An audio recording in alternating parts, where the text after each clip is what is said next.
ይሄ በሀገር ፍቅራችን ላይ ምን አይነት አስተዋጽኦ ይኖረዋል? የበጎ ፍቃድ ስራ አንዱ ሀገርን ለመገንባት የምንጠቀምበት መሳሪያ ነው። በችግር መልክ የሚነሳ ግን ደግሞ መፈታት ያለበት የስራው አንዱ ሂደት የሆነ ነገር ምንድነው? መስጠቱን ብቻ አይደለም፣ ወጣቱም በዚህ ውስጥ ይቀረጻል፣ ይገነባል፣ የሚቀስማቸው ልምዶች አሉ። እንደ ሚኒስቴር መስሪያ ቤት ይህንን በመልኩ ነው የተከታተላችሁ ያላችሁት? ሪፖርቶችስ እንዴት ነው የሚደርሳችሁ?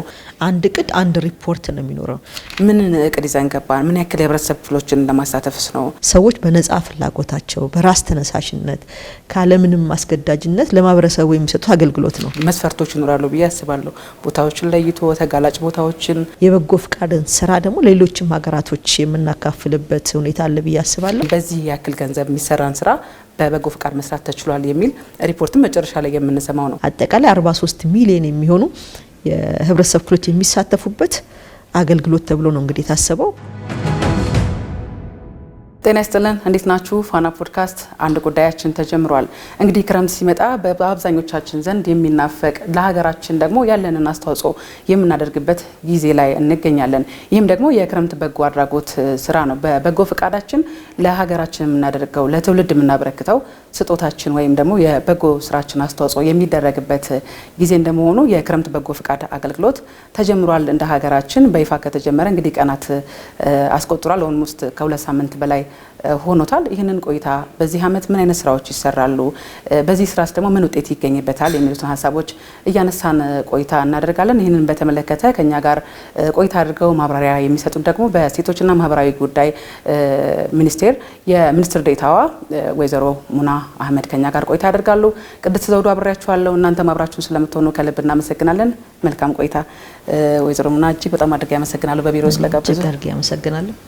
ክረምት መጥቷል። እንግዲህ ብዙዎቻችን የሚጠበቅብንን የምናደርግበት ጊዜ እንደመሆኑ መጠን እኔ ጥያቄውንም ሀሳቡ ብናነሳ ብዬ የማስበው ከሀገር ፍቅር ቢሆን ደስ ይለኛል።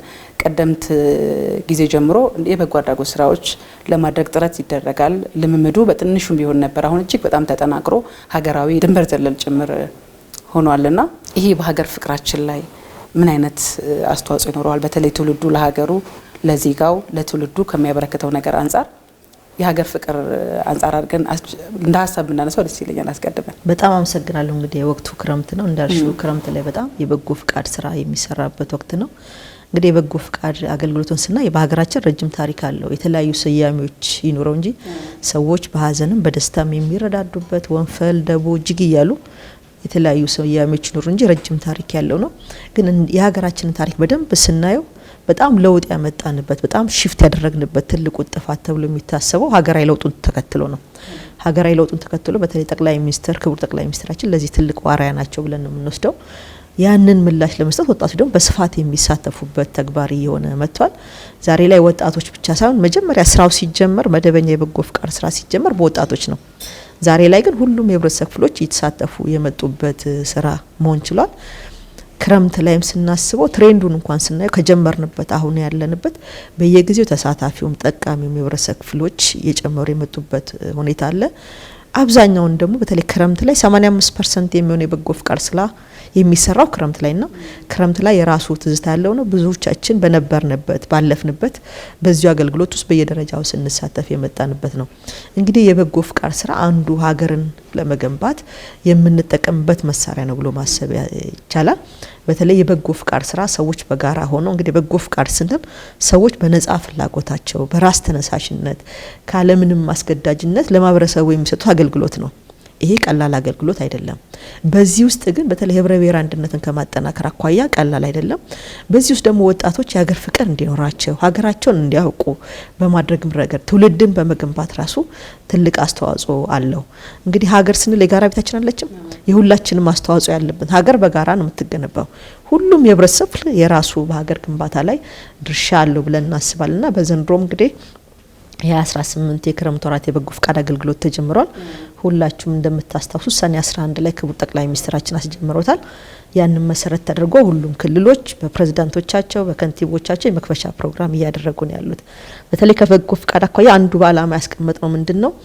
የበጎ ፍቃድ ሁሉም የህብረተሰብ ክፍሎችም ተቋማትም በክረምት የበጎ ፍቃድ አገልግሎት ስራ በንቃት በማሳተፍ የበጎ ፍቃድ ስራ ባህል እንዲሆን ሰው ተኮር ስራዎችን ቀጣይነት እንዲረጋገጥ ህብረ ብሔራዊነታችን እንዲጠናከር ነው። ሶ ባህል እናድርግ ካሰብን ሁሉም የህብረተሰብ ክፍል መሳተፍ ስላለበት በዛ ደረጃ ታስቦ እየተሰሩ ያሉበት ስራ ነው። ዛሬ ላይ በጣም ትልቅ ስራ ነው። ለሌሎችም ሀገራቶች ተሞክሮ መሆን በሚችልበት ደረጃ ደርሷል ብለን ማለት ልክ እንደ አረንጓዴ አሻራ በእርግጠኝነት ከአንድ አመት ከሁለት አመት በኋላ የበጎ ፍቃድን ስራ ደግሞ ለሌሎችም ሀገራቶች የምናካፍልበት ሁኔታ አለ ብዬ አስባለሁ።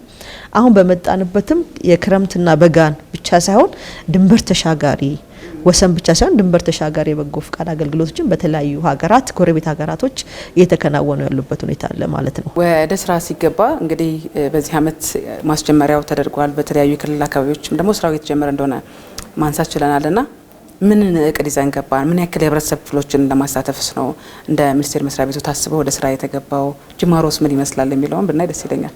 እንግዲህ የበጎ ፍቃድ ስራ ላይ በተለይ የ2018 የበጎ ፍቃድ አገልግሎት ስራዎች ስንጀምር መጀመሪያ አፈጻጸሞቻችን ምን ነበሩ፣ እዛ ውስጥ ምን አሳካን የሚለውን ነገር በደንብ በጥልቀት ነው የተገመገመው። በዚህ ላይ እንደ ሀገር ያሉትን ኢኒሼቲቮችንም ጭምር ታሳቢ ያደረገ ስራዎች ነው የተሰሩት። እዛ ውስጥ አንዱ እንግዲህ በደንብ ያየነው የበጎ ፍቃድ ስራን በፖሊሲም አስቀምጠን አልጸደቀም እንጂ በጎ ፍቃድን ባህል ያደረገ ማህበረሰብ መፍጠር ብለናል። ያንን ለማምጣት ደግሞ ሁሉም የህብረተሰብ ክፍሎች መሳተፍ አለባቸው። ስለዚህ በዘንድሮ እቅድ ላይ ወጣቶች አሉ፣ ሴቶች አሉ፣ ህጻናት ስንል ታዳጊ ህጻናቶችን ነው ያሳተፍ ነው። ተቋማት አሉ። ተቋማት ስንል ከፌደራል እስከ ወረዳ ያሉ ተቋማቶች አሉ፣ የእምነት ተቋማቶች አሉ፣ የግል ተቋማቶች አሉ፣ የፖለቲካ ፓርቲዎች አሉ፣ የሲቪክ ማህበረሰቦች አሉ። እነዚህ በጋራ ስንመጣን ሁላችንም ሀገር መገንባት የምንችለውና አጠቃላይ 43 ሚሊዮን የሚሆኑ የህብረተሰብ ክፍሎች የሚሳተፉበት አገልግሎት ተብሎ ነው እንግዲህ የታሰበው። በእርግጠኝነት ይሄ እንደሚሳካ አስባለሁ። 43 ሚሊዮን ዜጎች በዚህ መርሃ ግብር በዚህ በክረምት ወራት ይሳተፋሉ። በተለይ ዘንድሮ ትኩረት የተደረገባቸው ዘርፎች የትኞቹ ናቸው? እንግዲህ በተለያየ ጊዜ የተለያዩ አይነት ስራዎች ይሰራሉ። ተጨማሪ የበጎ ፍቃድ ስራዎችም ይኖራሉና እንደ ደም ልገሳ፣ የአዛውንቶችን ቤት፣ የአቅመ ደካሞችን ቤት የማደስ ስራዎች በብዛት የተለመዱ የሚሰሩ ናቸውና በበጋም ጭምር የሚሰሩት ነገሮች አብረው ወደ ክረምት ይመጣሉና የትኞቹ ናቸው ትኩረት አግኝተው ዘንድሮ የሚሰሩባቸው? እንግዲህ አጠቃላይ በበጎ ፍቃድ መርሃ ግብር ምን ሰራቸው 14 የስምሪት መስኮች ናቸው። 14 የስምሪት መስኮቹ ስራቸው 47 ቁልፍ ውጤት አመላካቾች አሉ። ሁሉም ይሰራሉ። ግን በጣም ዘንድሮ በተለይ ልዩ ትኩረት የምናደርግበት አንዱ አረንጓዴ አሻራ ነው። አረንጓዴ አሻራ እንደ ሀገር 8 ቢሊዮን ችግኞችን እንደምንተክል ታውጇል። ይሄን ደግሞ ሁሉም የህብረተሰብ ክፍል ተሳትፎበት እናሳካዋለን ብለን እናስባለን። ሁለተኛ የትውልድ ግንባታ ስራችን ላይ ነው። የትውልድ ግንባታ ስራ ለነገ የምንለው ስራ አይደለም። አንዱ የስምሪት መስክም ስለሆነ እሱን መሰረት ያደረገ የትውልድ ግንባታ ስራዎች መስራት አለብን። በተለይ የወጣቶችን ስብዕና ከመገንባት አኳያ የወጣቶች ስብዕና መገንቢያ ማዕከላቶች አሉ በየቦታው። እነሱን የማስዋብ ለወጣቶች ምቹ የማድረግ ስራዎች፣ ማዕከላቶችን የማጠናከር በቁሳቁስ የማሟላት ማዕከላቶችና ወጣቶችን የማገናኘት ስራ አንዱ በጣም ትኩረት ያደረግንበት ስራ ነው። ሌላው የሰላም ግንባታ ነው። የሰላም ግንባታ ላይ ሁሉም የህብረተሰብ ክፍል ይመለከታል። ስለ ሰላም አያገባኝ የሚል የህብረተሰብ ክፍል አለ ብዬ አላስብም። እነዚህ ሁሉም የህብረተሰብ ክፍሎች ሚናቸውን መወጣት እንዲችሉ በማድረግ ረገድ ራሱ ትልቅ እቅድ የተያዘበት ነውና አንዱ የሰላም ግንባታ ስራችን በዘንድሮ ዓመት በልዩ ትኩረት የምንሰራው ስራ ነውና እነዚህ ሁሉ የህብረተሰብ ክፍሎች የሚሳተፉበት ስራ ነው። ሌላ የቤት ግንባታ አለ። የቤት ግንባታ እንግዲህ እስካሁን በመጣንበት የቤት ግንባታና እድሳት ሁሌም በየአመቱ በጣም ብዙ ስራዎች ይሰራሉ። ዘንድሮ ግን አዲስ ግንባታ ያቀርናቸዋል 34011 ይሄ አዲስ ነው፣ እድሳት አይደለም። ደረጃቸውን የጠበቁ ቤቶች ይገነባሉ ብለን የምናስበው በተለይ እስካሁን በመጣንባቸው በቤት ግንባታ ስራዎች ደግሞ ብዙ አቅም የሌላቸውን ሰዎች አቅም መሆን ተችሏል። ዜጎች በተለይ እማወራዎች፣ አባወራዎች፣ አካል ጉዳተኞች፣ ለችግር የተጋለጡ የህብረተሰብ ክፍሎችን በዚህ መርሃ ግብር እንዲጠቀሙ የተደረገበት ሁኔታ ስላለ በቤት ግንባታም አንዱ ትኩረት አድርገን የምንሰራበት ሁኔታ ነው ያለው። የደም ልገሳ መርሃ ግብር በየአመቱ ይካሄዳል። ዘንድሮ ግን የደም ልገሳ ውስጥ አንዱ የተለየ ነገር ያለን እንደ ሀገር በአንድ ቀን 10,000 ዩኒት ደም ይሰበሰባል። ይሄ በተመሳሳይ ቀን መግለጫ ሰጥቶ ከላይ እስከታች በጋራ ተኮኖ የሚሰሩ ስራዎች ናቸው። ስለዚህ አጠቃላይ 14 የስምሪት መስኮች አሉ። ቅድም እነዚህ የዘረዘርናቸውን ግን ካላቸው ፋይዳ አኳያ በጣም በልዩ ትኩረት የምንሰራቸው ስራዎች ይሆናሉ ማለት ነው። ስለዚህ የነበሩት ተጠናክረው የበለጠ ደግሞ ባንድ ጀንበር ችግኝ ተከላ እንደምንለው ባንድ ጀንበር ደግሞ በርካታ የደም ልገሳ የማድረግ እሱ ደግሞ ለየት ያለ ነገር ይመስለኛል። ጥሩ። እነዚህን ቦታዎች ከመለየት አንጻር እንግዲህ መስፈርቶች ይኖራሉ ብዬ አስባለሁ። ቦታዎችን ለይቶ ተጋላጭ ቦታዎችን አስቀምጦ እነዛ ቦታ ላይ እነዚህ ተግባራት እንዲከናወኑ ከማድረግ አንጻር ምንድነው መስፈርቶቹ ራሳቸው? እንግዲህ የበጎ ፍቃድ አገልግሎት የሚሰጠው በነጻ ነጻ ፍላጎት ነው። ግን በተለይ ቤት የሚሰራላቸው ድጋፍ የሚደረግላቸው የህብረተሰብ ክፍሎች እንዴት ነው የሚለዩት? መስፈርቱ ምንድነው የሚለው በጣም ጥሩ ጥያቄ ነው።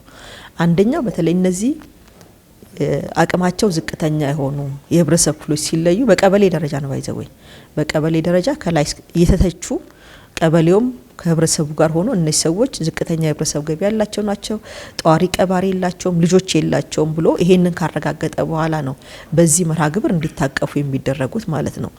ሰብአዊ ድጋፍ ስራዎችን በተመሳሳይ ሰብአዊ ድጋፍ ስራዎችንም ለማድረግ በተለይ በሰብአዊ ድጋፍ ስራዎች ቀበሌው በየደረጃው እነዚህ ዝቅተኛ የህብረተሰብ ክፍሎች የሚላቸውን ለይቶ ያመጣል። በዛ ደረጃ ነው የሚሰሩት።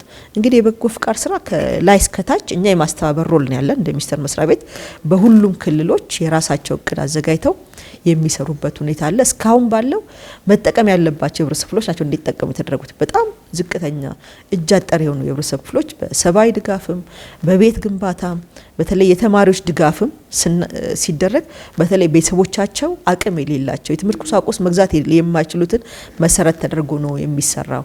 የእርሻ ስራ ወጣቶች ሲሰሩ አቅም የሌላቸው የሚደግፏቸው የሌላቸውን አካል ጉዳተኞችም ሊሆኑ ይችላል ሌሎችም እነዛ መሰረት ተደርጎ መስራት የማይችሉትን የህብረተሰብ ክፍሎች ታሳቢ ተደርጎ ነው። እኛ እንደ ሚኒስቴር መስሪያ ቤት እንግዲህ ሴቶችና ማህበራዊ ጉዳይ ሚኒስቴር ነን።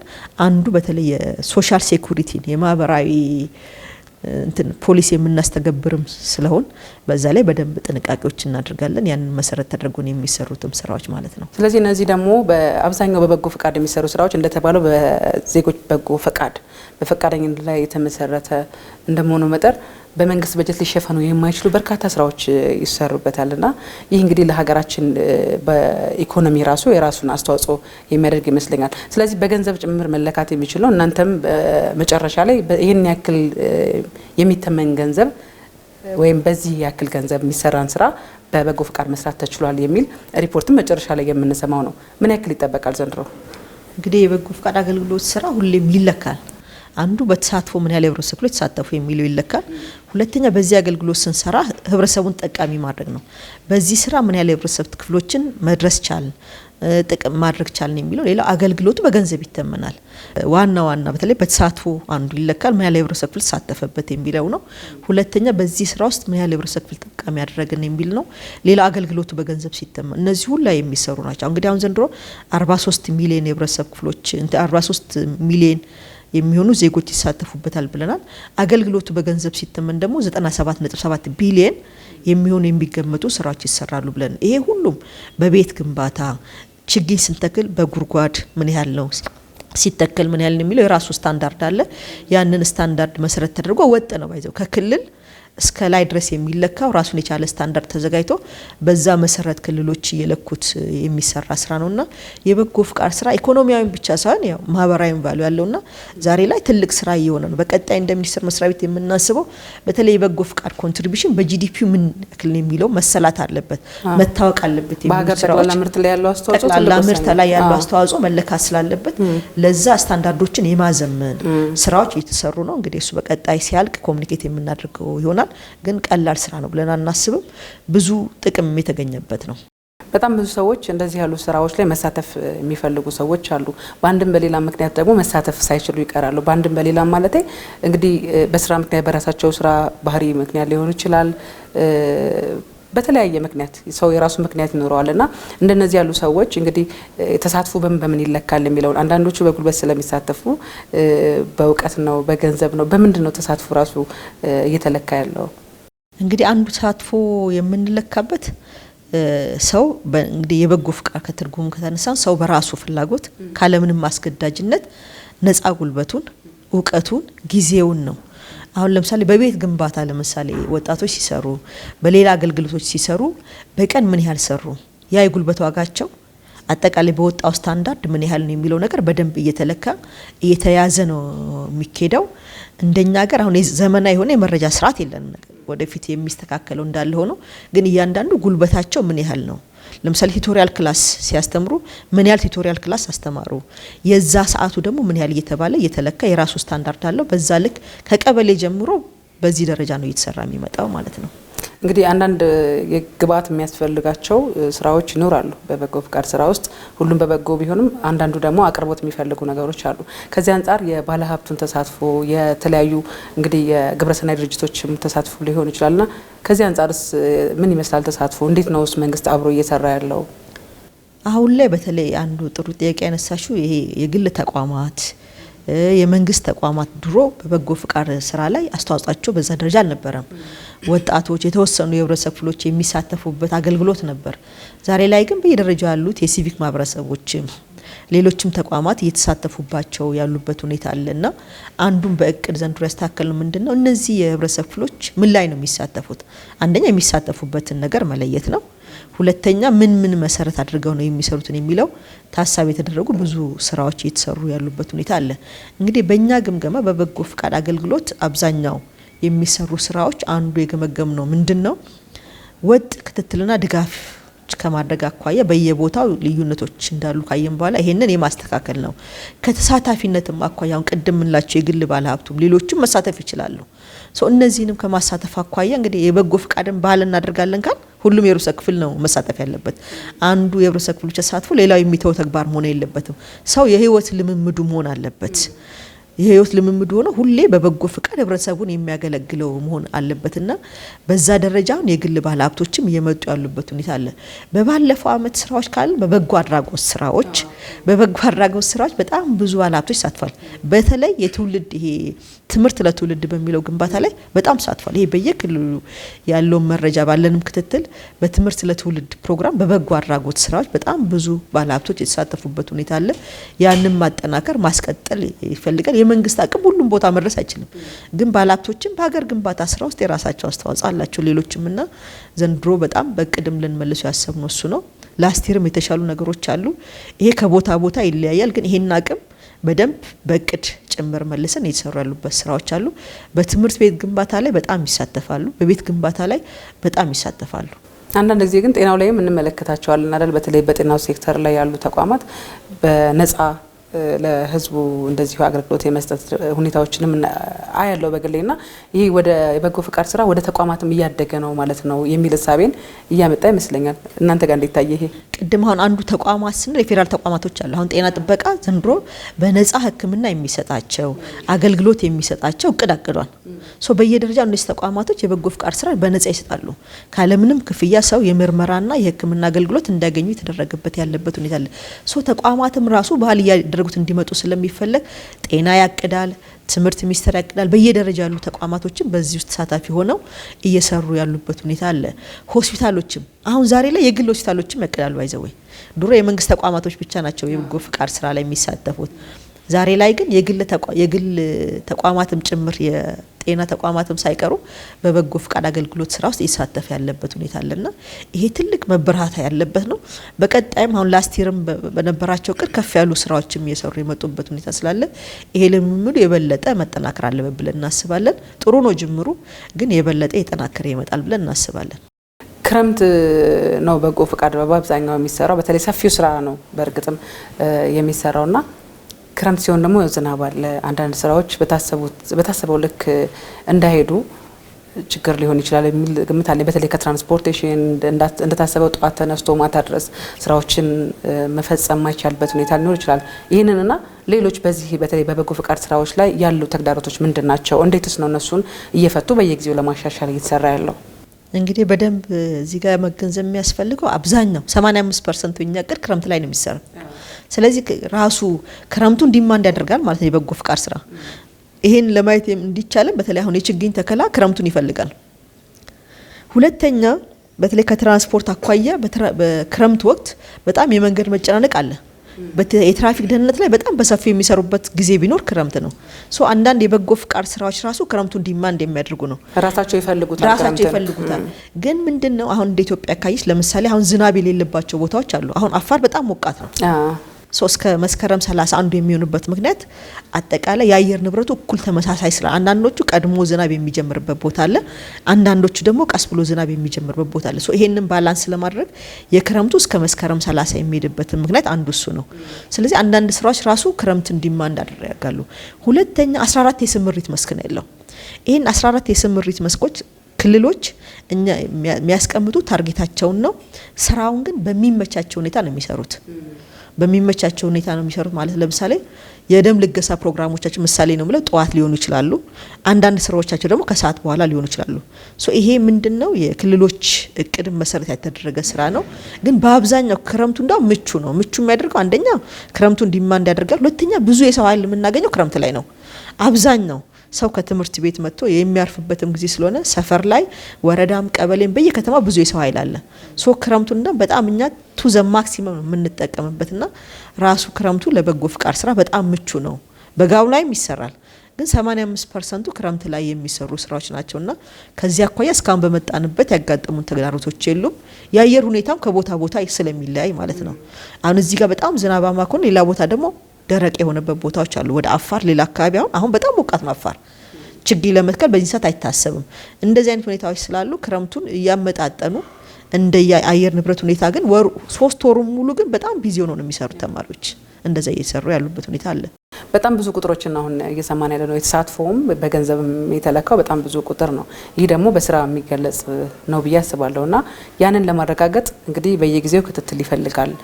የናንተን የዕለት ተዕለት እንቅስቃሴ ይፈልጋልና ሙሉ እንደ ሀገር ያለውን ነገር ለማስተባበር እንደ ሚኒስቴር መስሪያ ቤት ይህንን በመልኩ ነው እየተከታተላችሁ ያላችሁት? ሪፖርቶችስ እንዴት ነው የሚደርሳችሁ? ያንንስ የምታረጋግጡበት መንገድ እንዴት ነው? እንግዲህ የበጎ ፍቃድ ስራ እንደ ሀገር አንድ እቅድ ነው ዘንድሮ አንድ እቅድ መኖር አለበት ተብሎ የተዘጋጀው። እነዚህ ቅድም ያነሳናቸው የህብረተሰብ ክፍሎች በሙሉ የሚሳተፉበት ነው። አንድ እቅድ አንድ ሪፖርት ነው የሚኖረው። ግን የግምገማ ስርዓታችሁ እንዴት ነው የምትከታተሉት የሚለው በጣም ጥሩ ጥያቄ ስለሆነ ማለት ነው። እቅድ ተዘጋጅቷል። እቅዱ በየደረጃው ለባለሙያዎችም ለቢሮ ኃላፊዎች ለሚመለከታቸው ኮሙኒኬት ተደርጓል። የጋራ ኦሪንቴሽንም ሰጥቷል። ያንን መሰረት ተደርጎ ግን የሚሰሩ ስራዎች መቀናኘት ስላለባቸው በክልል ደረጃም አብይ ኮሚቴ አለ፣ ቴክኒካል ኮሚቴ አለ። ቴክኒካል ኮሚቴው በየሳምንቱ ይሰበሰባል። አብይ ኮሚቴም በፌደራል ደረጃ ያለው በየ15 ቀኑ እየተገናኘ ስራዎችን እየገመገመ የሚሄድበት ሁኔታ አለ ማለት ነው። እንግዲህ ዘንድሮ ክቡር ጠቅላይ ሚኒስትራችን ሰኔ 11 ነው የጀመሩት። ያንን ተከትለው እንግዲህ ሰኔ 15 16 እስከ አርብ ባሉት ጊዜያቶች ክልሎች ላውንች ያደረጉ ነው። እዛ ላይ ካይሽና አብዛኞቹ የክልል ፕሬዝዳንቶች ከንቲባዎች ናቸው። የበጎ ፍቃድ ስራዎች ምን ያህል ትኩረት እንደተሰጠው የሚያሳያል ማለት ነው። በተለይ አመራሩ አንዱ ተግባር አድርጎት እየመራው ስለመጣ በጣም ውጤት ያየንበት የመጣ ስራ ነውና አሁን በየሳምንቱ ለምሳሌ ቲሞች አሉ። አሁን ስገባ ላይ ያቻቸው እንጂ የበጎ ፍቃድ ቲሞች አሉ። በየሳምንቱ ሪፖርት ይመጣል። በየሳምንቱ ሪፖርት እንቀበላለን። በየወሩ ደግሞ እነዚህ በተዘረዘሩት ኢንዲኬተሮች እየተሰበሰበ የሚመጣበት ሁኔታ አለ። በየጊዜው ያየን ፊድባክ ይሰጣል፣ አቅጣጫ ይቀመጣልና በዚህ መልኩ የሚሰራ ስራ ነው። እስካሁን ግን ባለው ሂደት እንግዲህ ያለፈው አመት ሊሆን ይችላል፣ የዘንድሮ ገና እንግዲህ ጅማሮ ላይ ስላለ ምንድነው እንደ ተግዳሮት የምታነሷቸው? አሁንስ የምፈቷቸው በችግር መልክ የሚነሳ ግን ደግሞ መፈታት ያለበት የስራው አንዱ ሂደት የሆነ ነገር ምንድነው? አንዱ እንግዲህ በመጣንበት ሂደት ሲገመገም ነው ምንድነው የስራ ድግግሞች ነበሩ። የስራ ድግግሞች ስንል ምንድነው ተቋማት በጋራ መተው ማቀድ ሲገባቸው በተለያየ መልኩ በተበጣጠሰ ሁኔታ ማቀድ ነበረ። ያንን ለማስተካከል አንድ እቅድ አንድ ሪፖርት እንዲሆን ተደርጓል። ምክንያቱም የሚሰሩት ሴቶች ናቸው፣ የሚሰሩት ወጣቶች ናቸው፣ የሚሰሩት የህብረተሰብ ክፍሎች ናቸው። አዘይንድ ደግሞ የጋራ ሀገር ነው ያለን ነው። አንድ ሀገር እንዳለ ሰው በጋራ መስራት አለብን ተብሎ የሀብትም ድግግሞች ያስቀራል። ባይደውይ ይሄንን ለማድረግ እቅድ እንዲቀናይ ተደርጓል። የሰው ኃይል እንዲቀናይ ተደርጓል። ሌሎችም ሪሶርሶች እንዲቀናይ ተደርጓል። ይሄን ማድረጋችን ላስቲር ላይ ያን በጣም የተሻሉ ስራ ውጤታማ ስራዎችን በማላቅ መፈጸም እንድንችል አድርጎናልና ያንን በደንብ ወደ ማስተካከል የመጣንበት ሁኔታ አለ ማለት ነው። አንድ እቅድ አንድ መሪ እቅድ አለ እንደ ሀገር። ያንን መሰረት ተደርጎ በየደረጃው የሚሰሩ ስራዎች ነበሩ። ሌላው እንደ ችግር አንዱ ያየነው ምንድነው ለምሳሌ ወጣቱ ሴቶች አሉ። ወጣት ስንል ወንድ ወጣት አለ፣ ሴት ወጣት አለ። እንግዲህ ወጣት ስንል ከ15 እስከ 35 ዓመት ያለው የእድሜ ክልል ነው። ሴቶች ደግሞ ስንል በራሳቸው ወጥ የሆነ ሴቶች ናቸው። አንዱ ያስተካከል ነው ምንድነው የወጣቶችን ሪፖርት ስንቀበል ከ15 እስከ 35 ያሉትን መሆን አለበት። ሴቶችን ደግሞ ከ35 በላይ መሆን አለባቸው። ከህፃናት እድሜ አኳያ ዘንድሮ ያስተካከልናቸው ነገሮች አሉ። ሬደንደንሲ እንዳይኖር እነዚህን በደንብ ለማስተካከል ሞክረናል። አሁን ሪፖርትም ስንቀበል ህፃን ስንል የትኛውን ህፃን ነው? ከ10 እስከ 14 ያሉ ህፃናቶች ናቸው በዚህ ስምሪት ውስጥ እንዲሳተፉ ያደረግን ያለ ነው። 15 ከሞላ ወጣት ናቸው እና በተለይ ከእድሜ አኳያ ያሉትን ለማስተካከል ሄድንበት እንትን አለ። ድግግሞሽ እንዳይኖር ወጣት በወጣት ካታጎሪ ውስጥ እንዲመዘገብ ሴቶችም ቢሆኑ ወጣት እድሜ ውስጥ ክልል ውስጥ ካሉ ወጣት ነው የሚመዘገቡት ከ15 እስከ 35 ነው ማለት ነው። ሴቶች ደግሞ ሪፖርት ስንቀበል ከ35 በላይ ያሉትን እነዚህ ነገሮች በሪፖርት ማስተካከል ችለናል።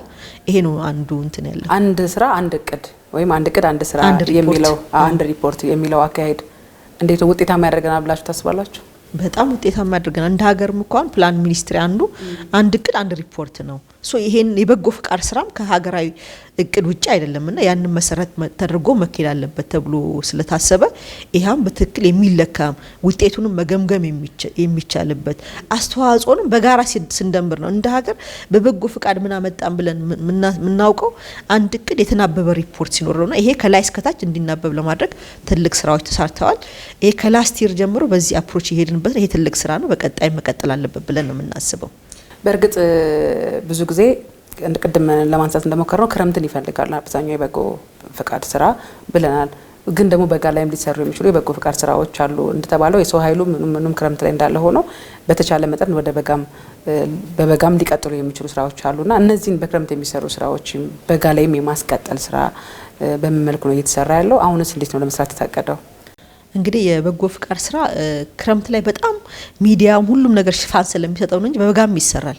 የበጎ ፍቃድ ስራ አመቱን ሙሉ ነው የሚሰራው። እንዳልኩ 85% ክረምት ላይ ይሰራ እንጂ ሌላው 15% በጋ ላይ ነው። እቅድም ሲታቀድ አመቱን ሙሉ እንደሚሰራ ተደርጎ ነው። ምክንያቱም ባህል ያደረገ ማህበረሰቡ ክረምትን ብቻ ጠብቆ መስራት የለበትም፣ በጋም መስራት አለበት። የህይወት ልምምዱ ማድረግ አለበት የሚል ነገር ስላለ በጋ ላይም ስለሚሰራ በዚህ ደረጃም ሚዲያዎችም ሽፋን ቢሰጡት በጋ ላይ ደግሞ የሚሰሩትም ስራዎች ምን ያህል እንደሆነ ማወቅ ይቻላል። ትኩረታችን ግን አብዛኛውን በቃ ሚዲያውም ሌላውም የምናየው ክረምት ላይ ስለሆነ በጋ ላይ የማይሰራ እንዳይመስላችሁ። በጋ ላይ ይሰራል ከማጠናከር አንፃር ምክንያቱም በጋ ላይ አንዱ የሚሰራው ለምሳሌ የተከሉ ችግኞች አሉ። በጋ ላይ የመንከባከብ ስራ በጣም ነው የሚሰራው። እነዛን ችግኞች በበጋ ወራት የመንከባከብ ስራዎች ይሰራሉ። ቁጥሩ ይነስ እንጂ የምንይዘው መጠኑ ያው አብዛኛው ሰው ኃይል ፍሪ ስለሆነ ነው እንጂ ይሄ በበጋ ስራ የሚሰሩ ስራዎችን በደንብ ተጠናክረው እንላሉ። ልክ ክረምቱን ስንዘጋ የበጋውን ነው ላውንች የምናደርገው። የክረምት አሁን ሰኔ መስከረም 30 እንዘጋለን። ወዲያው ላውንች የምናደርገው የበጋ ነው። በጋ ላይም የበጎ ፍቃድ ስራዎች በደንብ የሚሰሩበት ጊዜ ነው። አሁን ላይ ድሮ ላይ እንዳም የነበረው አንዱ ውስንነት ለክረምቱ በጣም ትኩረት ሰጥቶ በጋ ላይ ለመስራት ነበር ክልሎች ጋር። አሁን ግን ከላስቲር ጀምሮ የተስተካከለው ነገር ምንድነው? በጋውንም መሰረት ተደርጎ በየጊዜው እየተገመገመ ስለሚሄድ በጋም ላይ የሚሰሩ ስራዎች አሉ። በዚህ ልክ የተቀናጀ ስራ ከመስራት አንፃር አብዛኛው ሰው ተሳትፎ ወደዚህ ስለሆነ እኛም ወደ ክረምቱ ስለምናደላ እንደተባለው ሊሆን ይችላል። እናም ደግሞ አሁን እንደተባለው ብዙ ቦታዎች ላይ ክረምቱ ላይ ነው ክልሎችም ትኩረት ሰጥተው የሚሰሩትና ከዛ አንፃር ነው የበጋው መጠናከር አለበት ያለው። እንደተባለው ካለፈው ዓመት ጀምሮ በዚህ መልኩ የተሰራ ከሆነ ይበል የሚያሰኝ ነው። እንደዚህ ያሉ ስራዎች ሲሰሩ በአብዛኛው ሰው ጊዜውን ብለናል፣ እውቀቱን ብለናል፣ ገንዘብ ያለውን ነገር ሁሉ ተማሪዎችም ባለሀብቱም ሁሉንም እንግዲህ ባሳተፈ መልኩ ለሀገሬ ነው ለኔ ነው በሚል መንፈስ ሲሰራ፣ ሌላው ደግሞ እንደዚህ አይነት ተነሳሽነት የሌላው ሰው ተነሳሽነት እንዲኖረው ከማድረግ አንፃር የሚሰሩት እውቅና ይፈልጋሉ ብያምናለሁና እንደዚህ በጎ ፈቃድ ስራዎች ላይ እየተሳተፉ ያሉ የማህበረሰብ ክፍሎችን ወጣቶችን ከማመስገን ወይም እውቅና ከመስጠት አንፃር ያው እንግዲህ ኢትዮጵያ ታመሰግናቸዋለች እንላለን ብዙ ጊዜና ከዛ አንፃር ምን እውቅና የመስጠት ሂደቶች አሉ? እቺ ቅድሙ ጥያቄ ላይም ልመለስና ሁሌም አለ ፕሮግራሙ የበጋ እንዳለ ብቻ እንዲያዝ ነው። የበጋ ሁሌም እንደ መርሃ ግብር እንዳለ ነው። ከእውቅና መርሃ ግብር ጋር ተያይዞ በተለይ እነዚህ ሰዎች በነፃ ነው አገልግሎት ለሀገራቸው የሚያደርጉት፣ ለሀገራቸው ነው ኮንትሪቢዩት የሚያደርጉት ለማንም አይደለም። እነዚህ በዚህ የተሳተፉ ሰዎች ሪኮግናይዝ መደረግ አለባቸው። ትክክል ነው። አንዱ የቮል ማኔጅመንት ስቴፖቹ አንዱ ማመስገን ነው፣ እውቅና መስጠት ነው። እውቅና የሚሰጥበት የራሱ ምክንያት አለው። አንደኛ በስምሪት ውስጥ እንዲቆዩ ያደርጋቸዋል። ሰዎች በበጎ ፍቃድ አገልግሎት ስምሪት ውስጥ እንዲቆዩ የፕሮግራሙ ቀጣይነት እንዲኖረው ስለሚያደርግ እውቅና ያስፈልጋል። ሁለተኛ ሌሎች ከነሱ እንዲማሩ፣ እነሱ ሰርተው ሲመሰገኑ ሌሎች ደግሞ የነሱን አርአያ ተከትለው ወደዛ ፕሮግራም እንዲመጡ ያደርጋቸዋል። ሌላው ደግሞ የፕሮግራሙን ቀጣይነት እንዲኖረው እውቅና መስጠት ፕሮግራሞች እንዲቀጥል ያደርጋል። ሰው የለፋው ድካሙ ቫልዩ ሲደረግለት ሞራልም ያገኛል፣ ሰልፍ ኮንፊደንስም እንትን ያደርጋልና ይሄ የእውቅና መርሃ ግብር ለረጅም ጊዜ ስንሰራ የመጣን ነው። በየአመቱ በተለይ የክረምት ወራት የበጎ ፍቃድ ማጠቃላይ ፕሮግራም ላይ የእውቅና መርሃ ግብር አለ። አሁን እንደ ተቋም ምናሻሽለው ቢኖር ምንድነው ክረምቱን እውቅና እንደምንሰጠው ለበጋ መስጠት አለብን ብለን የገመገም ነው። ክረምት ላይ ግን በተለይ በበጎ ፍቃድ የተሰማሩ ወጣቶች የበጎ ፍቃድ ማህበራቶች እነዚህ ሲያስተባብሩ ለነበሩ ክልሎች ከተማ አስተዳደሮች በየአመቱ የበጎ ፍቃድ እውቅና የሚሰጥበት ፕሮግራም አለ። ዘንድሮ ደግሞ እያሰብን ያለነው ከፍ አድርገን ግለሰቦችን ማመስገን ማህበራቶችን ማመስገን እንዳለ ሆኖ በበጎ ፍቃድ ሞዴል ወረዳ የፈጠሩ ክልሎችን ለምን አንሸልም የሚል ሀሳብ ነው አንዱ ያስቀመጠው። ምክንያቱም በጎ ፍቃድ ለብዙ ጊዜ ሲሰራ መጥቷል። ወረዳዎችን ግን የበጎ ፍቃድ ሞዴል ማድረግ አለብን። በጎነትን ባህል ያደረገ ወረዳዎች እንዲመጡ ስለምንፈልግ ሞዴል ወረዳዎችን ወደ መሸለም አቅደናል። የማበረታቻ ስርዓቱ ግን በየአመቱ አለ። በየአመቱ ወጣቶችን ብቻ አይደለም ማህበራትም የበጎ ፍቃድ ማህበራት አሉ። ባይዘው ብዙ የወጣቶች የበጎ ፍቃድ ማህበራቶች አሉ። በአመቱ መጨረሻ እነሱን እናበረታታለን። መበረታታትም አለባቸው። ይሄ ቀጣይ ላለው ስራ ቀጣይነትም ለፕሮግራሙም ቀጣይነት በጣም ትልቅ ፋይዳ ስላለው እንደ አንድ ፕሮግራም ነው የሚያዘው። አሁን የመዝጊያ ፕሮግራሙ አንዱ በዋናነት የሰሩትንም ለማመስገን ነው። ሀገር ታመሰግናቸዋለች እንደሚባለው እነዚህንም ለማመስገን የታሰበ ነው የመዝጊያ ፕሮግራሙ። ከእውቅና ጋር ተያይዞ ላነሳ ፈልገው አንድ ነገር አለ። አንዳንድ ግብረሰናይ ድርጅቶች ልጆችን ወይም ሰራተኞችን ሲቀጥሩ ወይም እዛ ተቋም ውስጥ ሲያመጡ ለሀገር ወይም ለተለያየ በጎ ፈቃድ ያገለግሉበትን ወረቀት ይጠይቃሉና ይህ አይነት ልምምዶች እንደ ሀገር የበለጠ ተነሳሽነት እንዲፈጠር ያደርጋል ብዬ አስባለሁና እነዚህ እውቅናዎች ሄደው ለምሳሌ ግብር ሲከፍሉ ቅድሚያ ግብር የከፈሉ በራሳቸው አምነው በትክክለኛው ሰዓት የከፈሉ ሰዎች ይበረታታሉ፣ ቅድሚያ እንዲሰጣቸውም ይደረጋል። ከዚህ አንፃር ሰዎች ለሀገሬ ባደረኩት በጎ ፍቃድ ምክንያት ለሀገሬ ባገለገልኩበት ምክንያት እዚህ ቦታ ላይ እንዲያግኝቻለሁ ብለው እንዲያስቡ ከማድረግ አንፃር ሌሎችም ይሄን ማድረጌ እንዲም ያሰጠኛል ከበጎ ፍቃድነት ባሻገር ይሄም ጥቅምም አለው ብሎ እንዲያስብ ከማድረግ አንፃር እንደዚህ ያሉ ጅምሮች የሉም ወይ? እንግዲህ ጥሩ ጥያቄ ነው። ብዙ ጊዜ በወጣቶች የሚጠይቅ ጥያቄ ስላነሳሽ እሱን ማመስገን ፈልጋለሁ። በተለይ በበጎ ፍቃድ አገልግሎት የሰሩትን ሰዎች እውቅና እንዴት ቫልዩ ይደረጋል ነው የተሰጣቸው ሰርቲፊኬት ሁሉ ይሰጣቸዋል። እነሱ ብቻ አሁን ለምሳሌ ወሰን ተሻጋሪ ላይ ስናሰማራ ፖሊሶች ከኛ ጋር ይሰራሉ። ምክንያቱም ረጅም ጉዞ ስለሚጓዙ ከተለያዩ የአገራችን ክልል መተው ወጣቶች በሁሉም ስምሪት አለ። አሁን በአንድ ሲዳማ ላይ የምንከፍተው ፕሮግራም አለ ወሰን ተሻጋሪ ወጣቶች የበጎ ፍቃድ አገልግሎት። እዚህ ውስጥ ብዙ ቲም ነው ያለው። ወጣቶች ከክልል ይመጣሉ፣ የፖሊስ ሰራዊቶች አሉ፣ የጤና ባለሙያዎች አሉ።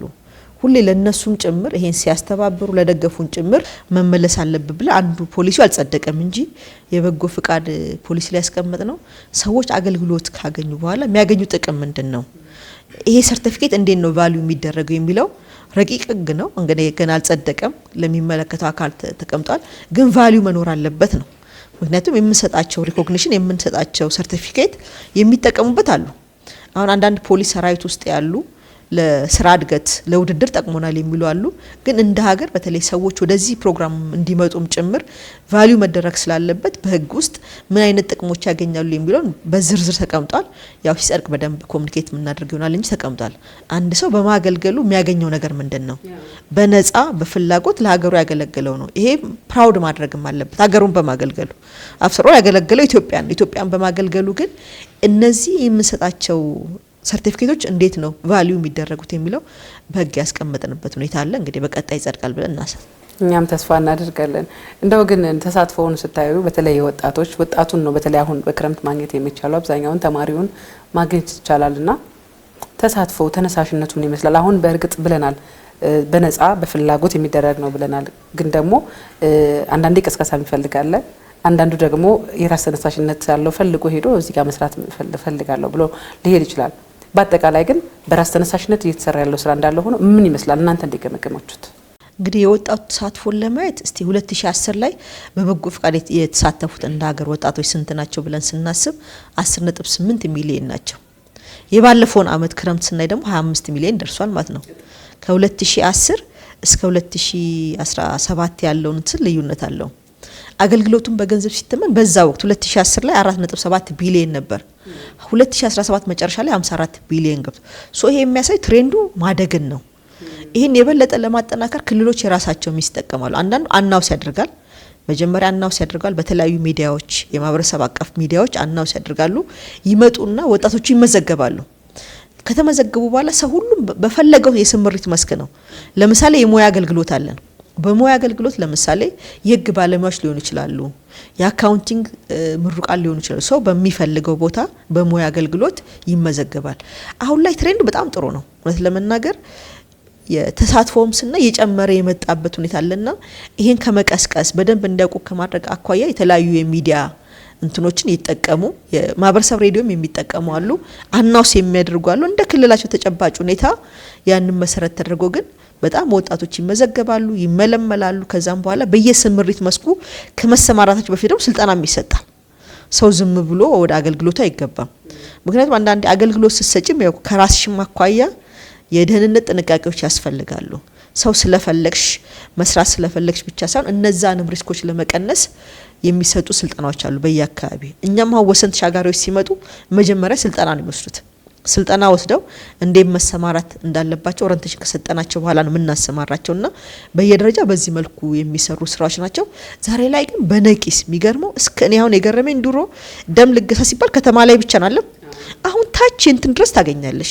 እኔ ራሱ ባየሁት ማለት ነው ስለዚህ የበጎ ፍቃድ ስራ ዛሬ ላይ ሁሉም ቦታ የሚሰራ ተግባር ሆኗል መጠኑ ሊለያይ ይችላል ከቦታ ቦታ የሰው ቁጥር ሊለያይ ይችላል እንጂ ሁሉም ሰው የሚሰራው ስራ መሆኑን ስታይ በጣም ደስ የሚልሽ ነው ሚኒስቴር መስሪያ ቤቱ ይሄንን ስራ ይከታተላል ያደራጃል ያቀናጃል ሪፖርት ይቀበላል ያቅዳል ከመጀመሪያ ጀምሮ ያለውን ከዛ ውጪ ግን በከማመቻቸት አንፃር ስራዎች በአግባቡ እንዲሰሩ ከማድረግ አንፃር የቁሳቁስ ሊሆን ይችላል ሁኔታዎችን ከማመቻቸት አንፃር በአግባቡ እንዲሰራ አስቻይ ሁኔታን ለመፍጠር ያግዛልና በዚህ ረገድ የሚሰራው ስራ ምን ይመስላል እንግዲህ እንደሚሰር መስሪያ ቤት ከጠይቅሽኝ እዚህ ሚኒስቴር መስሪያ ቤት ሴቶች አሉ ህፃናት አሉ ወጣቶች አሉ አረጋን አሉ አካል ጉዳተኞች አሉ ለችግር የተጋለጡ የህብረተሰቦች እንደ ብዙ ጊዜ ምን ነው የህዝብ ሚኒስቴር ነው የምንለው ሁሉም የህብረተሰቦች የሚገኙበት ስለሆነ ማለት ነው ከበጎ ፍቃድ አኳያ በተለይ የወጣት ዘርፉ በጣም የተደራጀ ነው ራሱን ችሎ ቀደም ሲል ከነበሩት ጊዜያቶችም ጀምሮ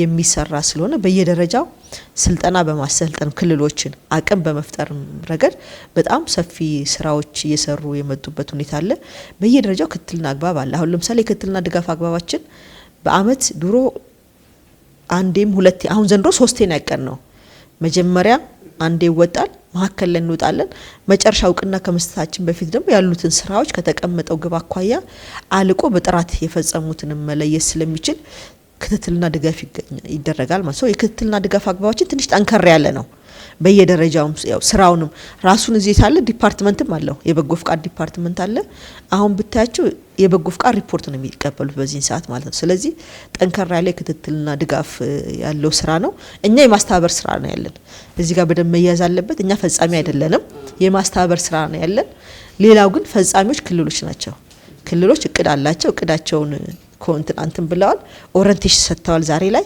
ስራዎች ተጀምሯል ሶ ፈጻሚዎቹ ክልሎች ያሉት ወጣቶች ሴቶች ታዳጊ ህጻናቶች ሌሎች ናቸው እኛ ግን እንደተጠቃላይ ያሉትን የማስተባበር የመምራት ሮል እንዳለ በደንብ መወሰድ አለበት ቀደም እንደተባለው የተሻለ አፈጻጸም የሚያገኝ ወረዳ እንግዲህ እውቅና እንዲሰጠው አዳዲስ ሀሳቦች ተጀምረዋልና ያ ደግሞ የበለጠ ፉክክር ጤናማ የሆነ ውድድር እንዲፈጠር የሚያደርግ ይመስለኛል በመጨረሻ ምናልባት ወጣቶች ጋር በጎ አድራጊዎች ጋር አጠቃላይ የህብረተሰቡ ጋር በጎ ፈቃደኞችም ባለሀብቶችም ተቋማትም ምን ማድረግ አለባቸው ስኬታማ ሆኖ በስኬታማ መልኩ እንዲጠናቀቅ ከማስቻል አንፃር ቀጣይነቱም ደግሞ የተጠናከረ እንዲሆን ከማድረግ አንፃር ምን መልእክት አለዎት አንዱ እንግዲህ የበጎ ፍቃድ ስራ ሀገር የመገንባት ስራ ነው ብለው እንደዛ መስታሰብ አለበት ብለን በተለይ በጎ ፍቃድን ስናስብ ህብረ ብሔራዊ አንድነትን ከማጠናከር አኳያ በጣም ከፍ ያለ አስተዋጽኦ አለ ብለን እናስባለን አሁን በበጎ ፍቃድ አንዱ የሚሰራው ወሰን ተሻጋሪ የበጎ ፍቃድ አገልግሎት ነው በወሰን ተሻጋሪ የበጎ ፍቃድ አገልግሎት ከተለያዩ ሀገሪቱ ክፍሎች መጥተው በጋራ ነው የሚሰሩት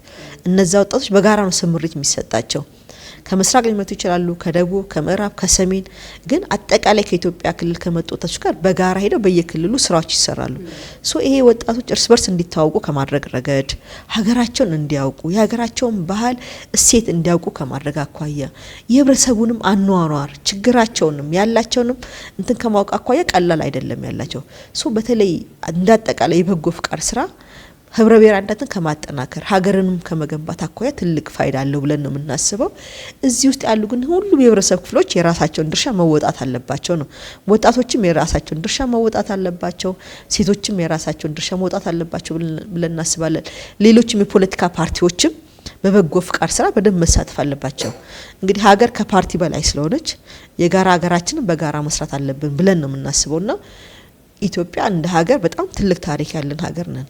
እንደ ሀገር በጣም የማይቻለው ህዳሴ ግድብ እኮ አሳክተናል። ህዳሴ ግድብ ማሳካት የቻለ ትውልድ 48 ቢሊዮን ችግኝ መትከል የቻለች ትውልድ እንችን የተያዘችውን እቅድ ከዚህም በላይ ማሳካት የማንችልበት ሁኔታ የለም ብዬ አስባለሁ። ልክ እንደ አረንጓዴ አሻራ ለሌሎች ሀገር የምናካፍለው አገልግሎት ይሆናል ብዬ አስባለሁ። የበጎ ፍቃድ አገልግሎትን ባህል ያደረገ ማህበረሰብን እንፈጥራለን ብዬ አስባለሁ። ሌሎች ሀገር ደግሞ በጎ ፍቃድን የበጎ ፍቃድ አገልግሎትን ሌሎች የአፍሪካ ሀገራቶች ተሞክሮ መተው ከኢትዮጵያ በኢትዮጵያዊ ቅኝት ማለት ነው የማይወስዱበት ምክንያት የለም ብዬ አስባለሁ። ለዚህ ግን የሁሉም ህብረተሰብ ክፍል ጥረትን፣ መቀናጀትን፣ በጋራ ማሰብን እንደ አንድ ሀገር እንዳለው ሰው በጋራ ያንን መስራት ከቻልን የተሻሉ ነገሮችን ማምጣት እንችላለን ብዬ አስባለሁ። የበጎ ፍቃድ ሲሰራ ወጣቱም ይጠቀማል፣ ህብረተሰቡም ይጠቀማል፣ ሀገርም ታተርፋለች። እነዚህ ሁሉ የህብረተሰብ ክፍሎች ተጠቃሚ ናቸው ማለት ነው። ወጣት በማገልገሉ እዛው ስብዕናው ይቀረጻል፣ የስራ ባህሉ ይሻሻላል።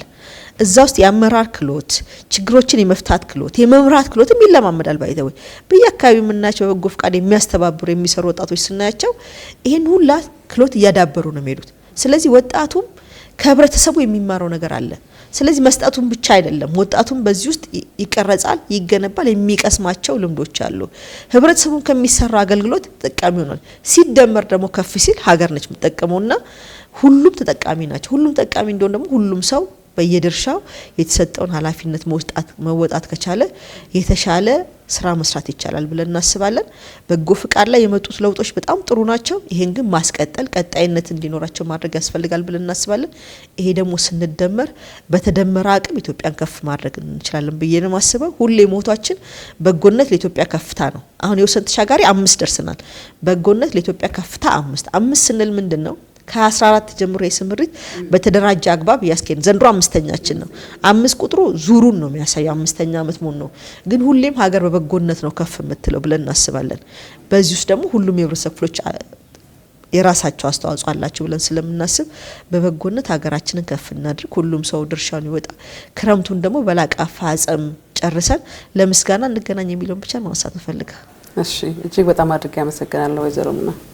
አመሰግናለሁ።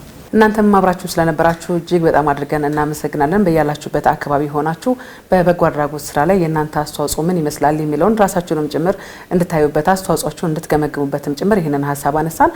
ዘንድሮ እንግዲህ እንደ ሀገር በበጎ ፍቃድ አገልግሎት የሚሰሩ ስራዎችን የዳሰስንበት የዛሬው ፕሮግራማችን ይህንን ይመስል ነበር። ቅድስት ዘውዱ ነበርኩኝ። በያላችሁበት የበዛ ሰላምና ጤና ይሁን።